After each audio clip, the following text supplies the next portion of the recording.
Assalamualaikum warahmatullahi wabarakatuh dan selamat pagi pemirsa. Senang sekali saya Usatun Hasanah kini kembali menyapa Anda dalam Komisi Khusus Islami Persembahan TV Peduli yang bekerja sama dengan Forum Komunikasi Mubalik dan Pengurus Masjid Kota Parepare. Dan seperti biasa untuk setiap pekan di hari Jumat ini kita telah kedatangan narasumber dari Forum Komunikasi Mubalik dan Pengurus Masjid Kota Parepare yang akan membahas tausiah kita pada pagi hari ini. Dan terkait tema yang akan diangkat pada pagi hari ini, manifestasi nasionalisme versi Rasulullah SAW di era kontemporer. Dan terlebih dahulu kita akan menyapa narasumber kita pada pagi hari ini yang akan membawakan tausiahnya pada pagi hari ini.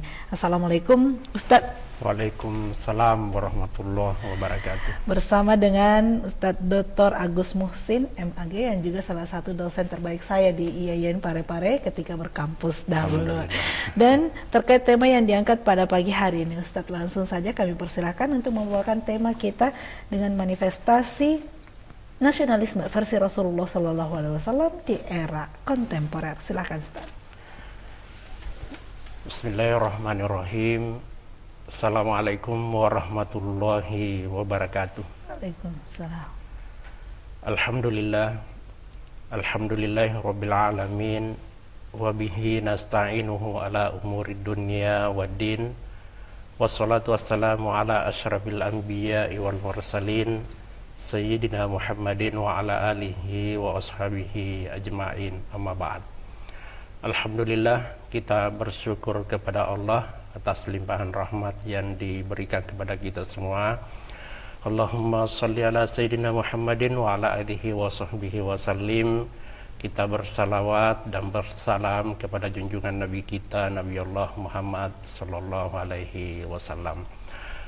Baik Bapak Ibu sekalian, alhamdulillah pada kesempatan kali ini kembali kami diminta untuk mengisi sebuah acara di TV Peduli yang selama ini kami mengikuti, sudah banyak memberikan kontribusi kepada masyarakat Kota Parepare dan sekitarnya, terutama dalam hal termasuk dalam pencerahan dalam bidang-bidang keagamaan. Pada kali ini saya sengaja berupaya untuk menyampaikan sebuah persoalan yang kita hadapi di bulan Agustus ini. Sebenarnya ada dua peristiwa besar yang insya Allah di bulan Agustus ini menjadi awal untuk menggiring kita kepada hal-hal yang lebih baik setelah kita melakukan penyadaran terhadap diri, keberagamaan, dan bagaimana kita bernegara sesungguhnya. Yang pertama, beberapa hari yang lalu kita telah memperingati Hari Kemerdekaan Republik Indonesia ke-81.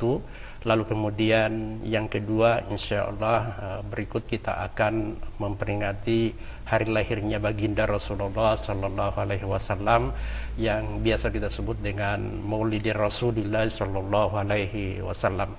Meskipun sudah ada beberapa masjid yang telah memperingati dengan peringatan Maulid, tapi saya kira yang namanya peringatan ya berbeda dengan perayaan. Tapi sesungguhnya ada nilai-nilai yang bisa kita tangkap dari dua peristiwa ini, terutama bagi kita orang Islam di Kota Parepare pada khususnya.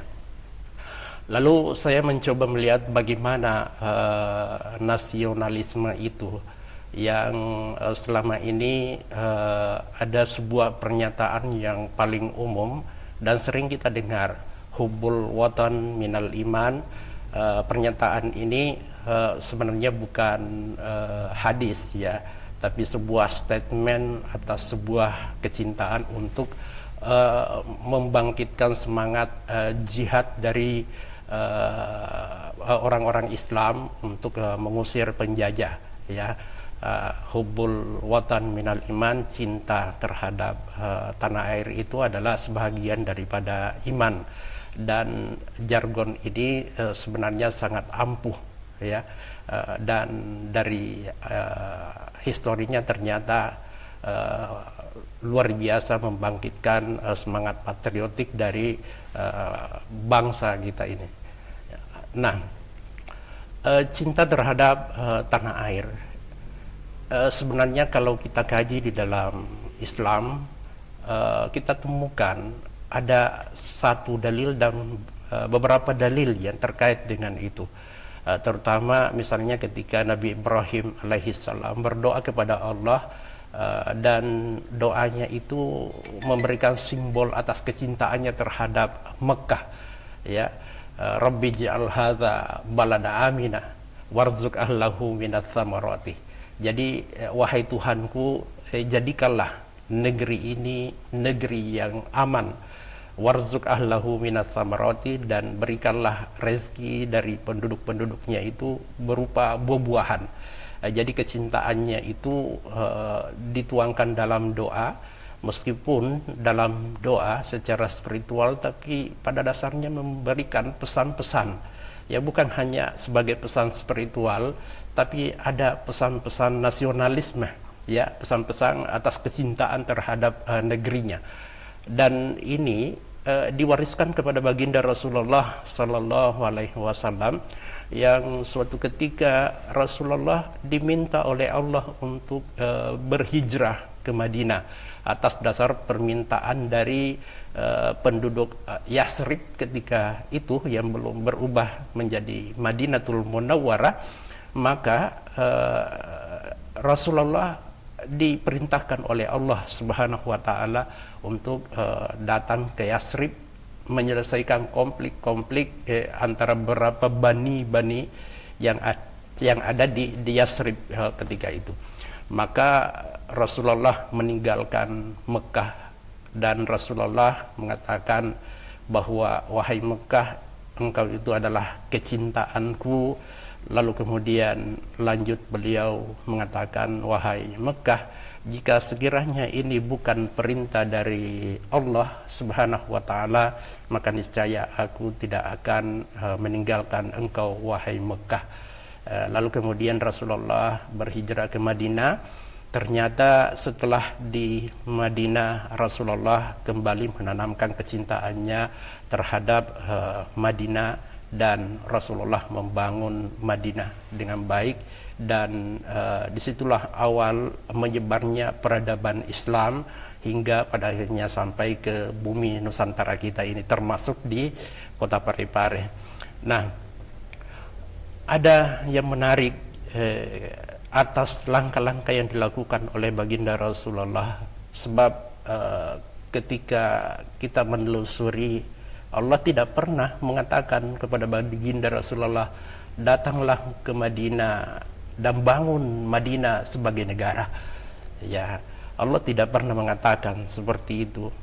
Tapi Allah Subhanahu wa taala hanya menginginkan kepada baginda Rasulullah untuk melakukan sebuah perubahan, dan ternyata langkah-langkah perubahan yang dilakukan oleh baginda Rasulullah itulah kemudian yang memenuhi unsur-unsur untuk berdirinya sebuah negara. Ya, misalnya ketika Rasulullah pada prinsipnya membawa misi rahmatan lil alamin, seperti yang tertuang di dalam Al-Quran, wa ma arsalnaka illa rahmatan lil alamin. Kemudian di dalam beberapa hadis juga disebutkan, salah satu di antaranya, ana nabiyur rahmah, aku ini adalah nabinya rahmat, katanya. Rasulullah mengatakan seperti itu. Nah, prinsip-prinsip yang mendasar sekali inilah yang pada akhirnya Rasulullah melakukan perbaikan-perbaikan. Perbaikan mulai dari aspek sosialnya, kemudian batas-batas di mana sesungguhnya orang-orang Islam itu berada, kemudian bagaimana Rasulullah menanamkan prinsip-prinsip keadilan, dan banyak lagi ya, prinsip-prinsip yang kita temukan, prinsip-prinsip musyawarah, yang semuanya itu adalah cikal bakal pada akhirnya melahirkan sebuah negara. Yang kita tahu bahwa pada sebuah negara itu ada beberapa unsur-unsur wajib yang harus terpenuhi. Misalnya adanya rakyat Ya, ternyata Rasulullah menjadi panutan di Madinah bukan hanya di kalangan orang-orang Islam, tapi terhadap suku, agama, semuanya itu menjadikan Rasulullah sebagai panutan. Orang Yahudi di Madinah menjadikan Rasulullah sebagai panutan. Orang Nasrani juga menjadikan Rasulullah sebagai panutan, karena di sana juga ada Nasrani dari suku Najran. Dia adalah kelompok minoritas. Lalu kemudian ada para penyembah api, suku Majusi yang ada di pegunungan, ternyata menjadikan Rasulullah Sallallahu Alaihi Wasallam sebagai sebuah sosok yang layak untuk menjadi pemimpin mereka. Dan ternyata setelah pengakuan mereka, meskipun tidak secara tertulis, tapi serta-merta melakukan pengakuan atas kepemimpinan baginda Rasulullah itu, maka unsur kedua terpenuhi. Di Madinah itu sudah ada pemerintah. Lalu kemudian berikut setelah ada pemerintah, maka terpenuhilah unsur ketiga. Harus ada aturan yang mengatur, ada konstitusi yang harus mengatur, maka lahirlah Piagam Madinah. Dan bukan hanya di situ, maka atas dasar apa yang dilakukan oleh baginda Rasulullah dengan penuh keikhlasan, pada akhirnya kepemimpinan Rasulullah ini mendapat pengakuan, ya, pengakuan dari Romawi, pengakuan dari beberapa wilayah-wilayah yang ada, dan juga ada batas-batas wilayah. Dan persoalan batas-batas wilayah ini saya cukup menarik juga ketika saya berpikir bahwa Rasulullah itu suatu ketika juga pernah menetapkan batas-batas wilayah. Nah, karena salah satu unsur dari sebuah berdirinya negara atau terbentuknya sebuah daerah, kabupaten dan lain sebagainya itu juga di samping unsur-unsur yang saya sebutkan itu harus memiliki wilayah dan memiliki batas-batas wilayah. Nah, satu sinyal yang bisa kita dapatkan bahwa ketika Rasulullah menetapkan batas-batas wilayah haram, tanah haram, ya. Kalau misalnya orang menunaikan umrah atau melaksanakan haji misalnya, itu ada tanah haram di mana dia harus melakukan miqat dan mulai berniat di tempat itu, ya, ketika kita umrah misalnya.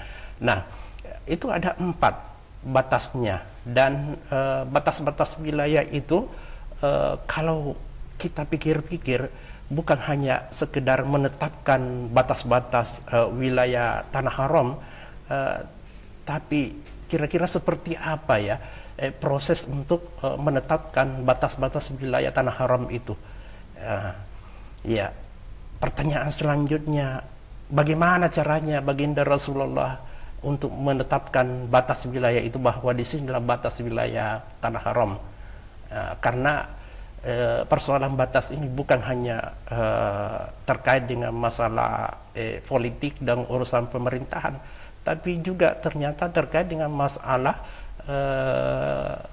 peribadatan, ya, peribadatan. Kenapa? Karena ketika kita mau ihram, maka kita harus memulai di sana, ya, pada saat ketika kita ihram. Jadi batas penentuan itu bukan hanya persoalan langsung memasang patok, ya, tapi sebenarnya ada nilai-nilai spiritual, karena ke depan nantinya akan terkait dengan pelaksanaan salah satu unsur yang harus kita, atau rukun yang harus ditunaikan pada saat ketika kita mau mengambil umrah, ya, ketika kita melakukan ihram.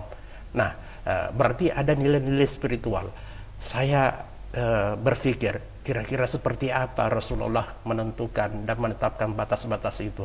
Tentu ada petunjuk, ya, tersendiri, atau bahasa kasarnya kita bisa mengatakan ada kompas mungkin yang diberikan oleh Allah, atau lebih apa namanya, mendekatkan dengan istilah kontemporer, mungkin ada GPS yang diberikan oleh Allah kepada baginda Rasulullah untuk menetapkan titik di mana batas-batas wilayah dari tanah haram itu dengan 4 patok yang ditetapkan, ya, 4 patok yang ditetapkan.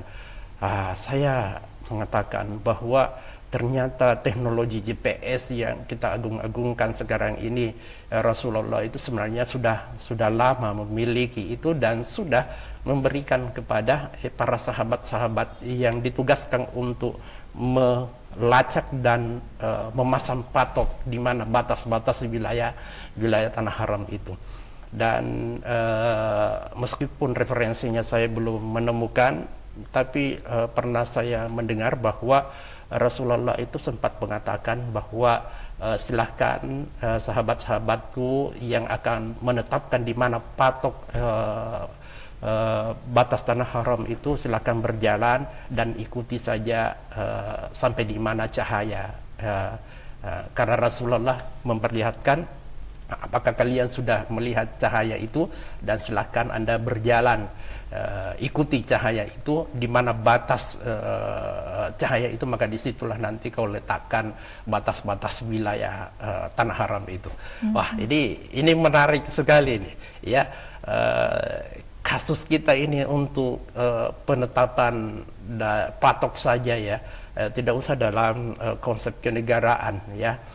Laut-laut kita, pulau-pulau kita ini masih terus diperdebatkan, ya. Tidak usah dalam konsep kenegaraan, konsep batas wilayah tapal desa saja misalnya yang menjadi pemicu konflik antar kita itu sebenarnya sangat sulit, meskipun biasanya umumnya mengatakan ada batas-batas sungai yang menjadi batas wilayah dari desa-desa itu pada umumnya kita menemukan kasus-kasus seperti itu. Nah, maka setelah unsur-unsur itu terpenuhi, maka ternyata Rasulullah menanamkan kecintaan untuk semua batas-batas itu. Rasulullah bukan hanya sekedar tinggal berdomisili di situ, tapi Rasulullah merasa bahwa itu adalah sesuatu yang harus kita pelihara bersama. Maka apa yang dilakukan oleh baginda Rasulullah?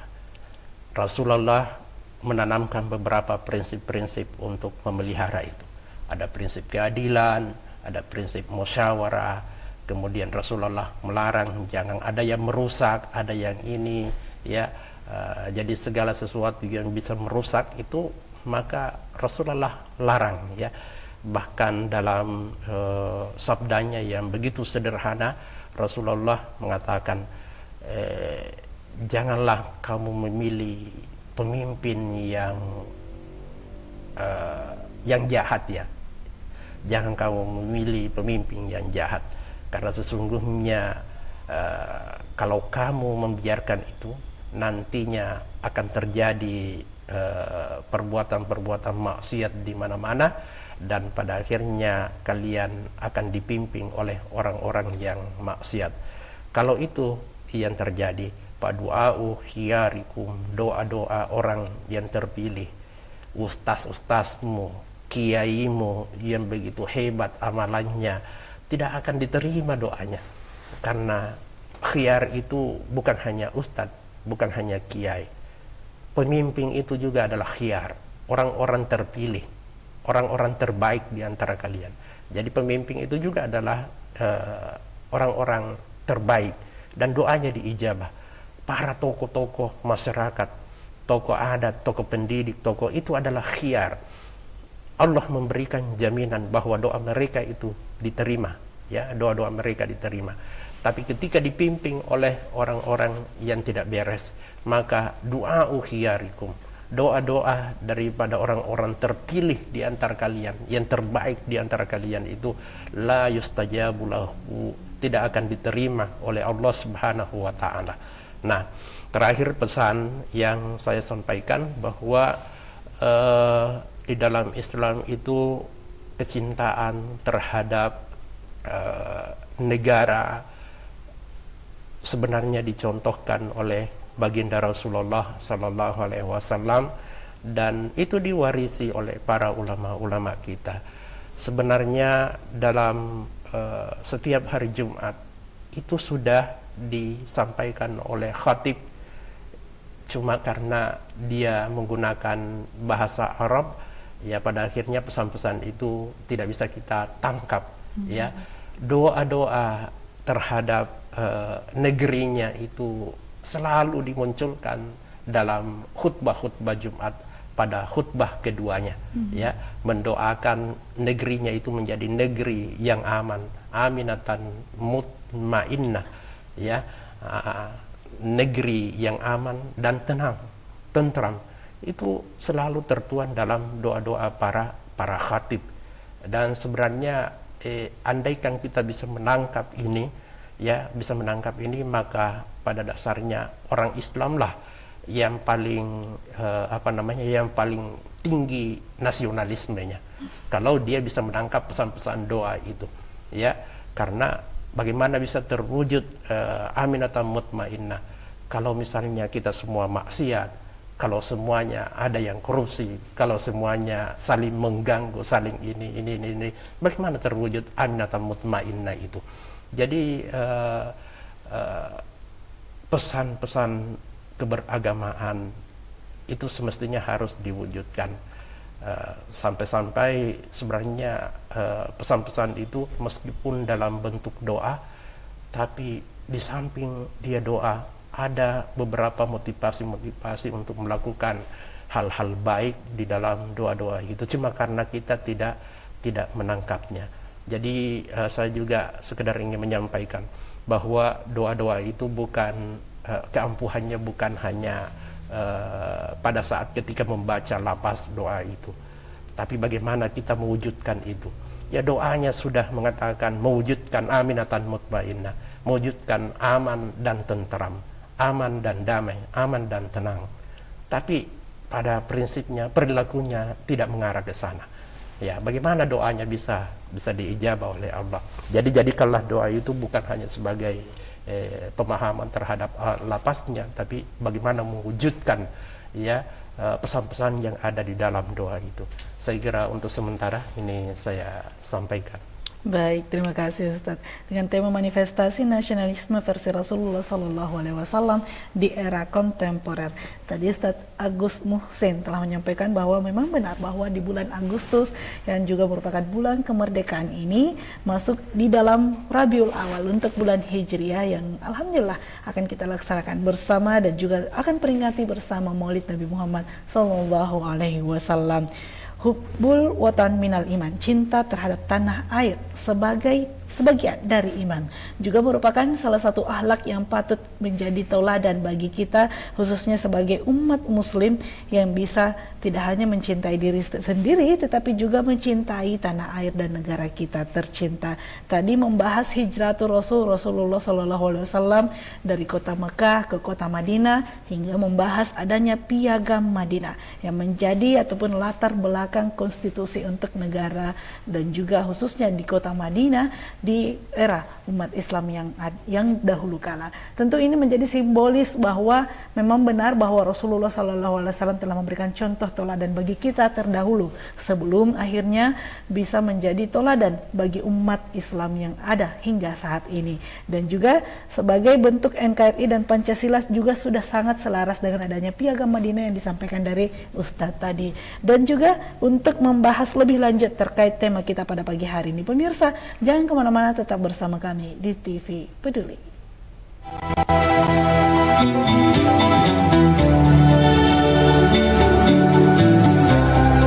Bismillahirrahmanirrahim. Assalamualaikum warahmatullahi wabarakatuh.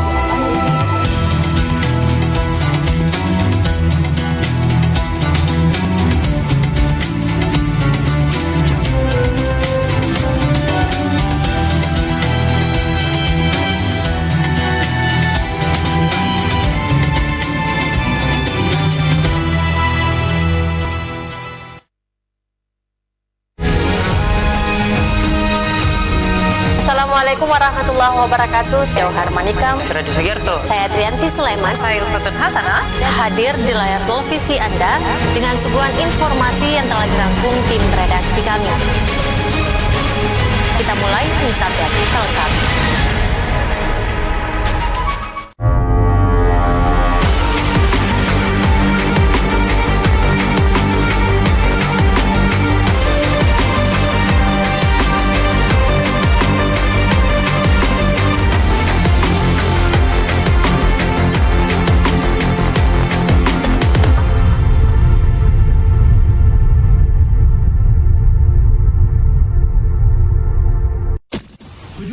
FM. Pendengar, mari kenalan lebih dekat dengan kami. Klik tombol like di Facebook fanpage Radio Peduli 96,9 FM dan live streaming di rpp.pareparekota.go.id atau dengarkan kita juga melalui aplikasi RDio. Download aplikasinya di Play Store secara gratis. On your radio, on your mobile, and Online. your number one hit music station. 96.9. Radio Peduli FM.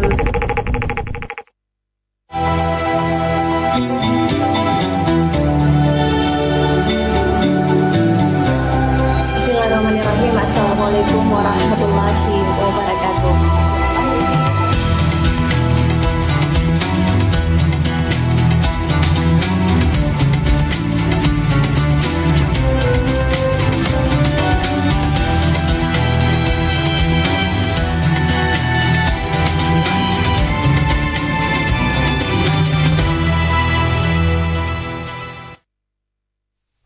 Terima kasih pemirsa masih bersama kami di TV Peduli dan juga masih dalam Komisi Khusus Islami dengan tema manifestasi nasionalisme versi Rasulullah Shallallahu Alaihi Wasallam di era kontemporer bersama dengan Ustadz Agus Muhsin. Tadi di segmen awal kita telah membahas bagaimana sebenarnya bulan Agustus ini kita memaknai sebagai bulan kemerdekaan yang juga tentunya sudah memasuki bulan Hijriah di Rabiul Awal dan juga kita laksanakan peringatan Maulid Nabi Muhammad Shallallahu Alaihi Wasallam. Dan juga terkait dengan tema yang diangkat pada pagi hari ini, Ustadz izin bertanya sedikit.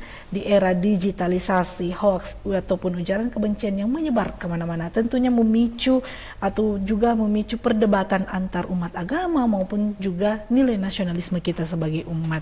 Nah, melihat era digitalisasi dan hoax yang ujaran kebencian yang hingga saat ini biasa mengatasnamakan agama yang memicu keretakan nasionalisme kita.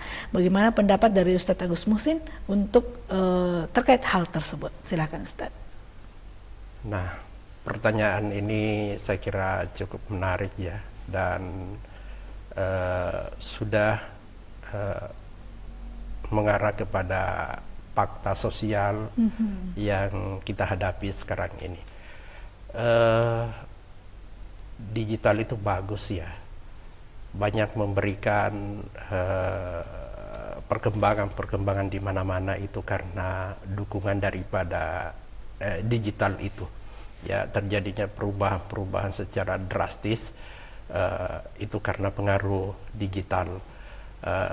Namun dalam persoalan ini digital ini di satu sisi kadang-kadang ada juga yang memanfaatkan digital itu dengan adanya beberapa kepentingan karena kepentingan itu berbeda.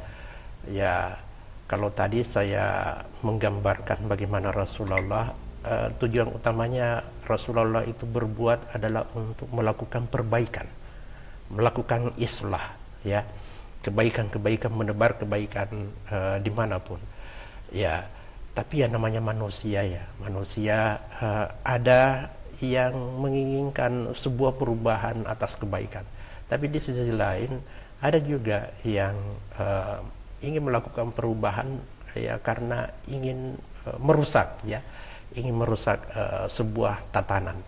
Ya, jadi dalam persoalan ini saya kembali ingin juga menyampaikan, berbuatlah kebaikan. Kalaupun misalnya Anda tidak bisa melakukan satu kebaikan pun, maka coba janganlah berpikir untuk merusak. Lebih baik diam saja, lebih baik diam saja. Kalaupun misalnya Anda menyadari bahwa kamu tidak bisa melakukan satu pun kebaikan, maka diam itu juga akan menjadi kontribusi dan kebaikan, ya, kebaikan terhadap orang lain. Nah, lebih baik diam saja daripada Anda berbicara dan ternyata itu mendatangkan kerusakan. Nah, jadi ini pesan hikmah yang saya kira patut untuk kita perpegangi semua. Dan memang kalau di dunia digital itu ada beberapa langkah-langkah yang dilakukan, ya, yang dilakukan mungkin karena kita semakin cerdasnya semua, pada akhirnya persepsi kita berbeda, ya. Boleh jadi karena pendekatan-pendekatan untuk memahami sesuatu itu yang berbeda, pada akhirnya persepsi itu berbeda. Dan pada prinsipnya ujaran kebencian, kalaupun misalnya itu salah, maka mereka memiliki prinsip yang penting medianya dulu sampai kepada mereka. Yang penting dia dengar dulu. Persoalan benar atau salah itu belakangan, urusan belakangan. Ternyata fenomena dari masyarakat kita yang menerima pesan-pesan melalui digital itu, berita-berita dan ujaran kebencian itu tidak selamanya update dalam menangkap berita. Pada akhirnya meskipun dia hoax dan terbukti hoaxnya di dunia digital itu, tapi yang sempat ditangkap adalah hoaxnya, ya. Klarifikasinya tidak sempat ditangkap. Nah, inilah fenomena yang terjadi di masyarakat kita. Maka ini memberikan keuntungan kepada mereka-mereka yang senang menyebarkan hoax, ya. Paling yang bisa melakukan klarifikasi itu hanya sebagian orang, ya, hanya orang-orang yang terpelajar, ya, yang bisa melakukan klarifikasi atas hal-hal itu, atau hanya orang-orang terpelajar yang mungkin secara berantai dia akan mencari informasi-informasi, perkembangan informasi itu. Tapi bagi yang tidak terpelajar, ya untung kalau dia muncul di lamannya, tiba-tiba muncul informasi tentang klarifikasi tentang hoax itu. Tapi kalau tidak, maka itulah yang tertanam dalam pemikiran mereka. Nah, ini bahayanya juga yang seperti ini. Jadi lagi-lagi persoalan ini bisa kita katakan bahwa sebenarnya kita ini belum cerdas dalam bermedia sosial itu. Dan melihat perkembangan teknologi digital sekarang ini sangat luar biasa kalau kita melihat perubahan-perubahannya, ya, sampai sesuatu yang mungkin kadang-kadang tidak layak untuk disampaikan kepada orang, misalnya itu pun disampaikan ke orang, ya, disampaikan kepada publik, kepada orang banyak, ya itu sampai saya juga pernah begini nih. Kita ini sebenarnya kebablasan juga dalam dunia dakwah taiman, ya, terutama dalam nasihat-nasihat perkawinan. Ya, misalnya bagaimana hubungan suami istri ini dipulgar disampaikan oleh ustaznya. Ya, sampai saya katakan, apakah Anda sadar bahwa di antara sekian jamaah yang duduk di situ ada anak-anak yang belum menikah? Apakah Anda sadar? Ya, sebenarnya itu sudah mempengaruhi otaknya itu kalau Anda sudah menyampaikan bahasa-bahasa seperti itu. Ya, sudah tersave di otaknya itu ketika Anda menyampaikan seperti itu. Ya, kalau orang yang sudah menikah itu kan layak untuk disampaikan bahasa seperti itu. Artinya seperti tapi bagi orang yang belum menikah, pada saat dia mendengar, sepertinya meskipun Anda menyampaikan itu dalam momen-momen kegiatan tertentu, tapi pelajari dulu siapa jamaahnya. Tapi kadang-kadang ada yang terlalu vulgar untuk persoalan-persoalan itu. Nah, ini apalagi kalau sudah dimediakan, ya, sudah dimediakan, bukan lagi 1-2 orang yang mendengar. Jadi saya khawatirnya juga bagaimana generasi kita. Nah, kalau persoalan itu tidak kita sadari, ya, di para mubalik tidak menyadari itu, maka persoalan ini suatu ketika akan dianggap biasa-biasa saja oleh generasi-generasi kita, ya. Termasuk misalnya saya mengembalikan dalam persoalan berita-berita hoax itu, Rasulullah sangat mewanti-wanti yang namanya kebohongan, kepalsuan. Rasulullah mengatakan, alaikum bisidqi fa inna sidqa yahdi ilal bir wa innal birra yahdi ilal jannah. Hendaklah kalian berlaku jujur, berkata jujur, berbuat jujur, karena sesungguhnya kejujuran dan kebenaran itu mengarah kepada kebaikan, dan sesungguhnya kebaikan itu akan mengarah kepada surga, yahdi ilal jannah. Lalu kemudian Rasulullah kembali mengatakan, alaikum iyyakum wal kazibah, hendaklah kalian menghindari kebohongan, perbuatan, perkataan, ya, hindarilah kebohongan-kebohongan itu, karena dia akan menunjukkan kita, menggiring kita kepada asyar, yahdi ilal syarri, dia akan menggiring kita kepada keburukan, dan sesungguhnya keburukan itu akan menggiring kita kepada neraka, yahdi ilan nar, kepada neraka. Nah, ada fenomena juga yang suka melakukan keburukan, ya, melakukan kebohongan, melakukan ini. Kenapa Rasulullah sangat mewanti-wanti dan melarang kita, dan perkataan kalau mengatakan hendaklah kalian, itu keras sekali itu bahasanya Nabi, ya. Dalam bahasa Arab kalau menggunakan kata itu, ibarat dia tanda rambu lalu lintas, maka sebenarnya dia bukan lagi tanda seru, ya. Dia itu lampu merah, ya. Kalau lampu seru itu kan kuningnya, tanda serunya itu masih hati-hati. Tapi kalau ini dia lampu merah, jangan sekali-kali katanya, jangan sekali-kali. Ya, kenapa? Karena kebohongan itu ketika dilakukan akan melahirkan kebohongan yang berantai. Ya, makanya Rasulullah sangat keras. Yang awalnya kita hanya melakukan satu kesalahan, tapi berikutnya akan melahirkan kesalahan yang tersistematis hanya karena satu kebohongan. Ya, misalnya tiba-tiba kita mengatakan, kemarin kamu dari mana? Oh, saya kemarin di Makassar, ada kegiatan ini, padahal dia di Parepare. Ya, oke, itu baru satu kebohongan. Tapi ketika dia ditanya, ada kejadian di Makassar, ada begini-begini, di mana Ki? Ini nih, sempat kita lewat di situ. Oh, saya di sini nih. Lahirlah kebohongan yang kedua. Ya, lahirlah kebohongan yang kedua. Tambah panjang pertanyaannya orang kepada orang yang melakukan kesalahan dan kebohongan itu, maka itu akan melahirkan kebohongan-kebohongan berantai, ya, kebohongan berantai. Maka Rasulullah itu sangat keras sekali kata-katanya.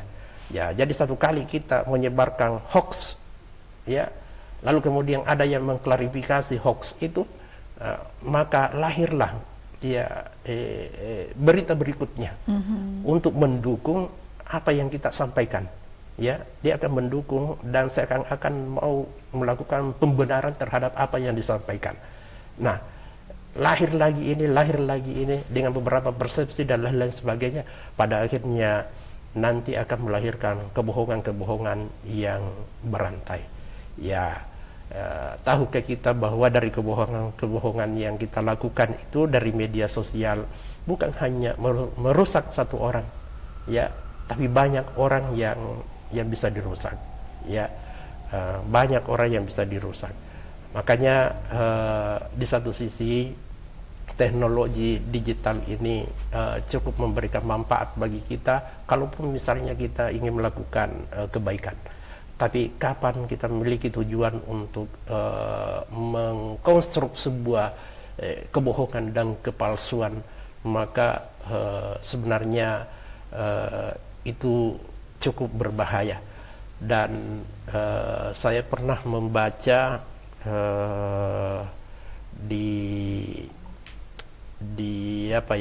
Google itu pernah saya membaca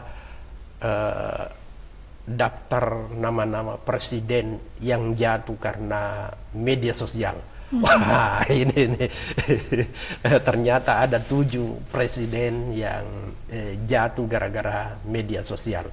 Wah, ini kekuatan media sosial ini luar biasa ini. Ya, termasuk TV Peduli ini juga sangat berbahaya ini kalau jadi saya bisa melakukan pembacaan, presiden saja bisa jatuh hanya karena media sosial, ya, hanya karena melalui media, ya. Dan sebaliknya ada banyak orang yang tenar popularitasnya terbangun karena media, ya, karena media yang membesarkan, berawal dari media. Tapi tidak usahlah, karena itu yang paling banyak itu, yang paling banyak. Yang sensasi itu ketika saya membaca itu, ya, termasuk Mesir, ya, presiden Mesir itu jatuh hanya karena gara-gara media sosial, melalui Facebook, melalui ini, ya. Dan sekarang ini yang paling terkenal untuk membuat hoax itu adalah orang-orang Indonesia. Ya, kehebatannya itu adalah ketika dia membuli, ya. Orang Indonesia itu ketika dia membuli sampai orang-orang Barat itu ngeri-ngeri kalau melihat bagaimana kalau orang Indonesia membuli orang, ya. Itu jadi saya juga pernah melihat itu. Ada artis yang menutup mukanya, tidak mau lagi tampil di depan ini gara-gara dibully melalui media sosial, dan itu pun hanya hoax. Itu pun hanya hoax. Orang Indonesia keahliannya di situ, dan sebenarnya di satu sisi memang kita anggap ini adalah sebuah potensi. Kok orang Indonesia ini bisa-bisanya orang Indonesia ini tidak perlu kuliah dan memilih memilih sebuah program studi yang mengarah kepada programmer apa dan desainer apa, tapi orang Indonesia ternyata mampu melakukan itu.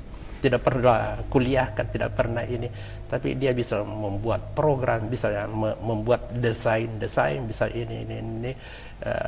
Bahkan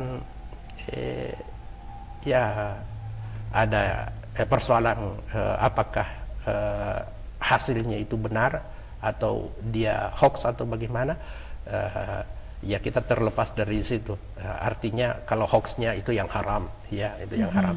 Tapi persoalan kemampuan desainnya orang-orang Indonesia itu luar biasa, ya, sampai masyarakat dari pedesaan pun bisa melakukan itu.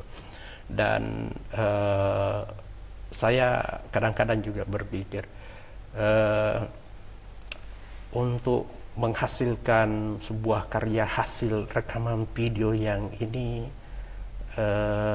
biasanya lahir di dunia entertainment. Tapi sekarang ini di desa-desa pun kita sudah bisa menemukan potensi-potensi itu tanpa mereka harus kuliah pada program-program itu. Sekaligus ini juga sebagai tantangan bagi kita semua, ya. Jadi termasuk TV Peduli, saya kira ini juga tantangan, ya, tantangan bagi kita untuk selalu berbenah dalam persoalan ini, karena teknologi media ini perkembangannya cukup luar biasa. Padahal kalau kita lihat modal mereka itu hanya smartphone, ya. Modal mereka itu hanya smartphone, tapi hasilnya luar biasa. Sampai pengikutnya banyak sekali. Ya, banyak sekali di Ajar Tapareng ini, banyak sekali, ya. Baik, saya kira itu. Betul sekali Ustaz. Dengan adanya media sosial juga tentunya kita sebagai pengguna harusnya lebih bijak dalam menggunakan apa yang menjadi fasilitas bersama kita dan juga bisa menghargai orang melalui media sosial yang kita miliki. Dengan apa yang disampaikan tadi terkait tema kita juga manifestasi nasionalisme versi Rasulullah SAW di era kontemporer. Tentunya ada langkah-langkah kecil yang konkret yang bisa disampaikan untuk generasi muda kita, Ustadz, khususnya ini kepada Gen Z ataupun Gen Alpha yang sudah masuk dunia pendidikan saat ini. Nah, untuk langkah konkret kecil untuk merefleksikan nasionalisme versi Rasulullah yang bisa dicontohkan di kehidupan sehari-hari untuk anak-anak kita sebagai generasi emas ke depannya, Ustadz, silahkan. Ya, yang akan melahirkan generasi emas itu adalah anak-anak kita sekarang ini yang sementara masih dalam berbenah, ya, untuk merusak sebuah negara itu tidak perlu memborbardir Indonesia, tidak perlu dijatuhkan nuklir di Indonesia, ya, untuk merusak Indonesia. Cukup generasi-generasinya saja yang dirusak, ya, generasinya. Dunia pendidikannya kita rusak, maka kita sudah bisa bayangkan 10-20 tahun ke depan seperti apa itu Indonesia, ya. Negeri kita ini cukup kaya, harus kita betul-betul mencintai aset-aset yang ada di Indonesia. Tapi ketika generasi-generasinya itu rusak, maka bisa diprediksi bahwa generasi-generasi ke depan bukan mereka yang akan menikmati, tapi orang-orang luar nantinya yang akan datang ke sini untuk menikmati potensi-potensi alam yang ada di Indonesia. Kekayaan-kekayaan kita akan dinikmati oleh mereka. Misalnya ada yang pernah juga kita baca dan pernah kita dengar, misalnya ya bagaimana merusak Cina ketika itu yang peradabannya jauh lebih berkembang, lebih awal, tapi ternyata dengan mudahnya bisa dijatuhkan dengan perang opium, ya. Ya, jadi bukan perang apa, tapi perang opiumnya dulu yang masuk ke situ. Generasi-generasinya dirusak dengan mengkonsumsi barang-barang terlarang. Pada akhirnya generasi-generasinya itu tidak memiliki peluang-peluang di negaranya sendiri, dan pada akhirnya mereka miskin. Kalau sudah miskin, otomatis akan berefek pada persoalan moralitasnya jatuh dan dengan mudahnya bisa dikuasai. Nah, itu. Jadi kalau sudah generasi yang rusak itu sangat berbahaya. Di Indonesia ini kalau kita tidak cepat melakukan pembenahan, ya, generasi-generasi kita itu boleh saja dirusak, ya, dengan model itu. Dan kita harus belajar, ya, belajar atas kejadian-kejadian yang pernah menimpa Cina. Ya, kalau itu sudah rusak generasinya, mengkonsumsi barang-barang terlarang, maka itu sangat berbahaya. 10 tahun ke depan seperti apa? Kemudian biarkan hoax itu berkembang, rusak mentalnya sebagai orang-orang pembohong. Ini kalau generasi-generasinya itu sudah kerjanya suka menyebarkan berita-berita hoax, maka sebenarnya itu sudah mencerminkan generasi-generasi yang suka berbohong. Seperti apa kira-kira negara ini ke depan kalau nantinya akan dipimpin oleh para pembohong-pembohong, ya, karena menganggap kebohongan itu sebagai sesuatu yang biasa-biasa saja, tidak ada beban bagi mereka ketika melakukan kebohongan. Kalau pemimpin-pemimpinnya itu adalah pemimpin masa depan yang ternyata di satu sisi dia cerdas, tapi dia tidak segan untuk berbohong, maka rusaklah negara ini. atas kebohongan-kebohongan dan kepalsuan-kepalsuan yang senantiasa disampaikan. Nah, maka saya menyampaikan ya melalui tausiah ini kepada kita semua, terutama generasi-generasi kita dan kepada para tenaga pendidik, orang tua dan siapapun yang memiliki kecintaan terhadap negara ini.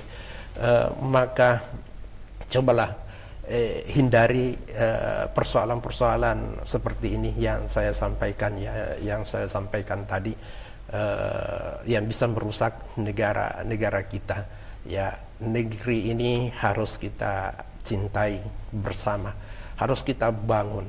Apapun yang bisa kita berikan kepada negeri ini, yang penting itu adalah kebaikan. Satu kebaikan dari masing-masing orang yang ada di sini, maka akan melahirkan banyak kebaikan.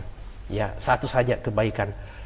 Kalau misalnya di antara pemirsa TV Peduli ini ada 1.000 yang menyaksikan dan yang 1.000 itu melakukan kebaikan, masing-masing satu, berarti sudah ada 1.000 kebaikan di kota Parepare. Ya, sudah ada 1.000 kebaikan di kota Parepare kalau misalnya mereka melakukan kebaikan untuk negerinya. Satu saja di antara mereka yang berdoa untuk kedamaian, ketentraman kota Parepare, maka di antara 1.000 itu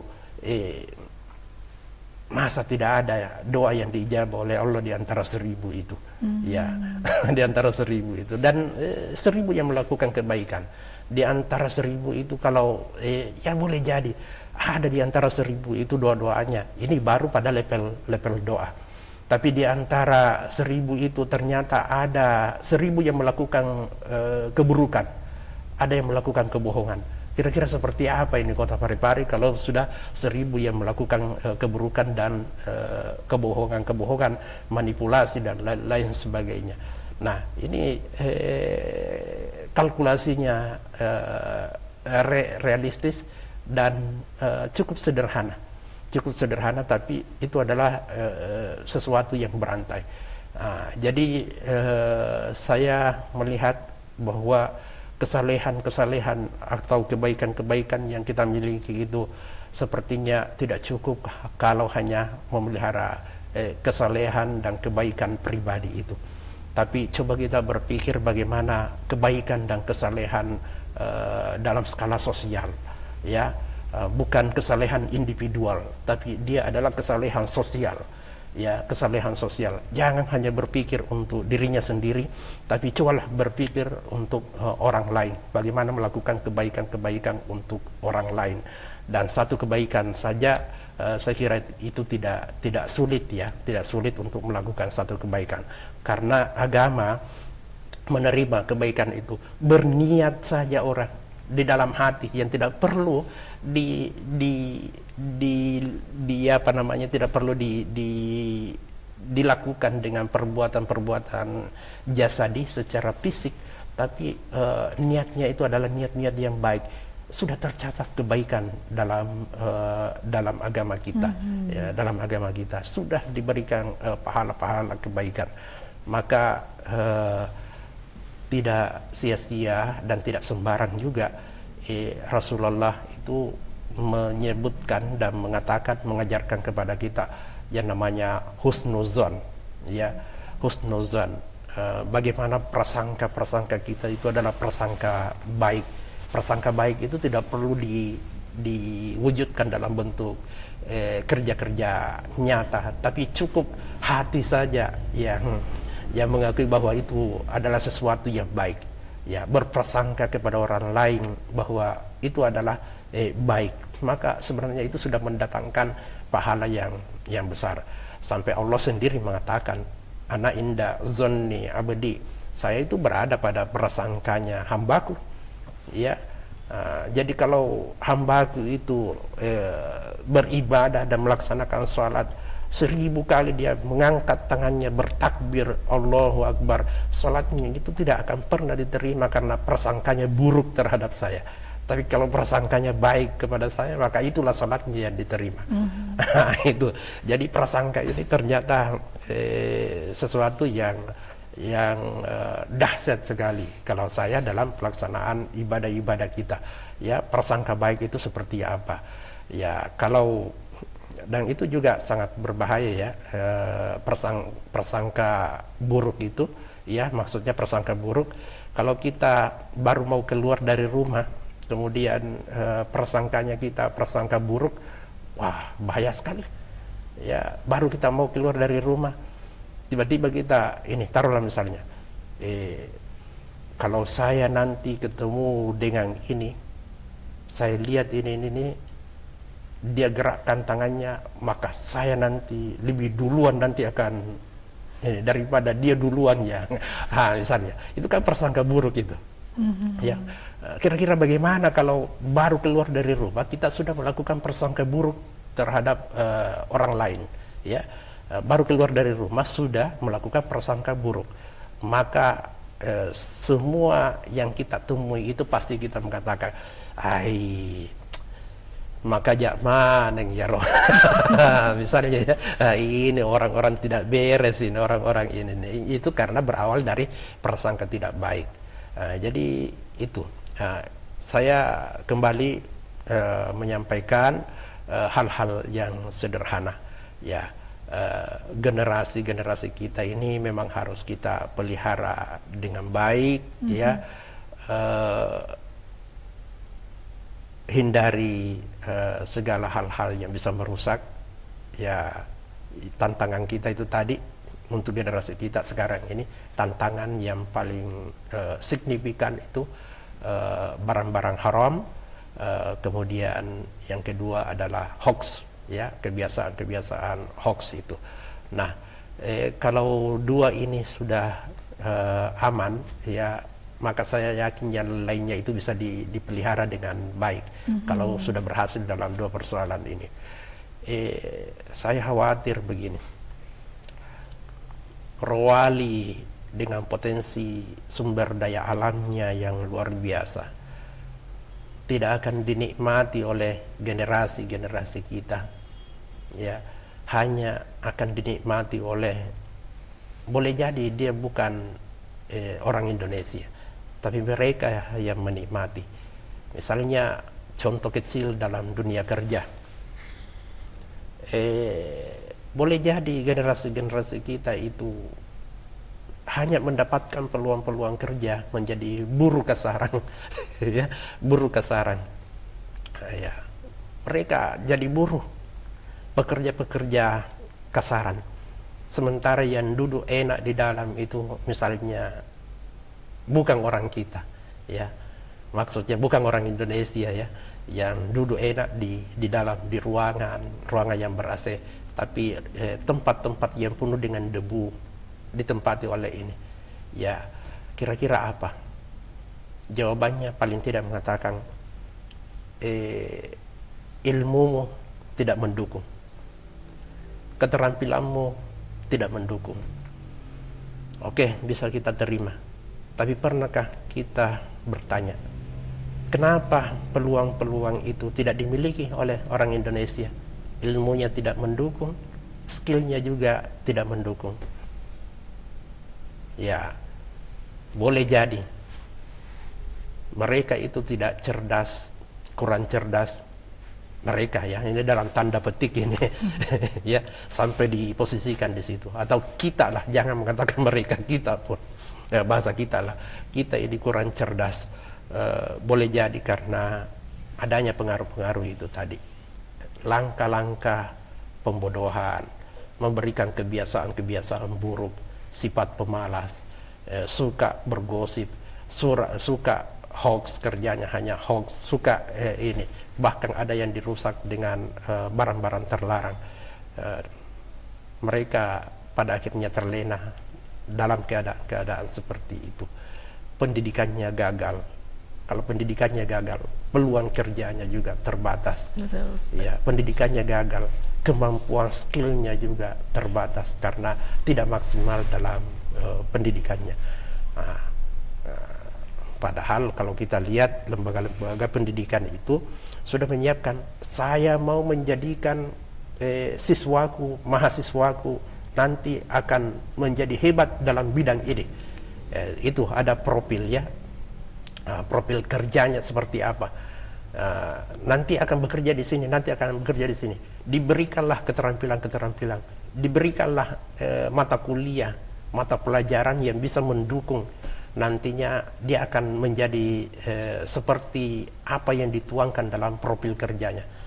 Tapi ternyata siswanya, mahasiswanya sudah disiapkan ini, tapi karena ada pengaruh-pengaruh yang lain yang menyebabkan sampai dia tidak masuk dalam pembinaan itu. Pada akhirnya apa yang diinginkan oleh lembaga-lembaga pendidikan dan perguruan tinggi tidak terpenuhi karena bukan persoalan perguruan tingginya yang ini. Ya, tapi mereka lah sebenarnya yang dari awal yang tidak mengikuti alur daripada apa yang dipersiapkan oleh lembaga-lembaga pendidikan itu. Dan efeknya seperti ini tadi, efeknya peluang-peluang yang mereka dapatkan itu ya wajar, misalnya hanya peluang-peluang yang pekerja-pekerja kasaran dan lain-lain sebagainya. Saya sekedar ingin menyampaikan juga ini, ketika di Freeport sepertinya pemilik perusahaan itu lebih cenderung memilih perempuan jadi supir mobil yang besar itu, ya, lebih memilih perempuan. Pertama, perempuan tidak merokok. Kemudian yang kedua, perempuan kalau dia bekerja dia fokus dalam pekerjaannya. Jadi itu ya ditemukan. Kemudian tidak banyak neko-nekonya. Betul, kalau dia bekerja. Kalau laki-laki mana merokoknya, mana ngopinya, mana alasannya makan. Kemudian setelah itu masuk di masjid, ternyata dia tidur sampai beberapa jam. Bayangkan 1 jam saja alat operasional itu tidak berjalan, kira-kira berapa kerugiannya perusahaan. Itu yang dia bayangkan. Jadi sampai waktu itu saya bandingkan, iya nih, kalau 1 jam pabrik semen yang ada di Pangkep itu 1 jam saja terhenti, atau jalur pengiriman semen ke pelabuhan 1 kali saja diblokir oleh para aksi-aksi dengan aksi-aksi demo 1 jam saja. Kira-kira berapa sak semen yang kerugian yang terjadi dari jadi saya bilang apalagi perusahaan yang besar seperti ini. Jadi itu menjadi pertimbangan-pertimbangan dari para perusahaan-perusahaan itu, pengelola perusahaan itu. Jadi terakhir saya kira ini intinya, Islam itu mengajarkan kepada kita bagaimana mencintai negara, ya, karena dalam doa-doanya saja itu sudah dicontohkan kepada kita dan diajarkan kepada kita bagaimana untuk merealisasikan itu yang terpenting. Baik, saya kira ini dari saya. Betul sekali, Ustaz. Tentu dengan apa yang disampaikan tadi, bagaimana hubul wataminal iman kita, cinta terhadap tanah air sebagai dari iman kita, bisa membangun bangsa ini tidak hanya melalui generasi emas yang akan datang, tetapi juga melalui diri kita sendiri terlebih dahulu yang menjadi ataupun pencetak generasi yang akan datang. Dan pemirsa, demikianlah Komisi Khusus Islami pada pagi hari ini bersama dengan Ustadz Dr. Agus Muhsin MAG dengan tema manifestasi nasionalisme versi Rasulullah SAW di era kontemporer. Dan akhirnya saya Uswatun Hasanah mewakili seluruh kru dan bertugas pamit undur diri. Wassalamualaikum warahmatullahi wabarakatuh dan selamat melaksanakan ibadah sholat Jumat bersama.